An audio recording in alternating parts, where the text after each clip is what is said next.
Mukti could be defined in various ways. The general definition which I give for Mukti is the liberation of senses. Now, when you see, you do not see without the interference of the mind. If you can see without the mind interfering, that is Mukti. If you can hear without the mind interfering, that is Mukti. The same applies to smell, touch, and even thought. Thought also can be observed without your getting involved with the thought. Now what's happening is, when you are thinking, you think you are thinking.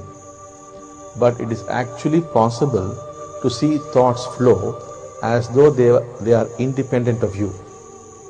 This is a physical reality. Actually, you can see thoughts. Any kind of thought would be coming into you and would be going out of you, and you can watch them. So, this is the state of Mukti, that is the complete liberation of the senses from the control of the mind. It's only such a being who's actually living. Wherever the mind is in control, you are not living. When the mind is not there, then you are actually living. That's why when people ask me, what is the purpose of life? My answer is, if you are living, you won't ask the question. The purpose of life is to live. What does that mean? To live the life of the senses. The senses must be independent and free of the mind. Now what's happening is, you are not at all experiencing reality. Reality to you is what is flowing through the senses. Now all the time you are interpreting whatever data is coming into you. You look at a tree and you say it's a big tree, small tree, green tree, mango tree, this, that. All the time comments are going on. When you sit down to eat food, you're not eating food. You start worrying about your office or your family or this or that, or comment on the food itself. The food is not being experienced. That's why I've said in the Mahavakyas, if you experience reality as it is, then you will just experience bliss. You will see this whole creation is perfect. It's the most beautiful thing, and that you're already in heaven. You have made it into a hell. It is possible to liberate these senses from the clutches of thought.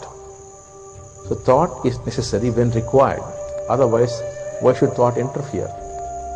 There's no need for thought to come and interfere with your actual experience.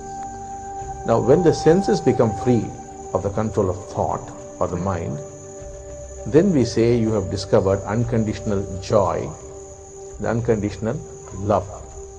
Such is this joy that you will feel that you are connected with everybody. So you discover true love. So this true love and this true joy are not separate things. They're all one and the same.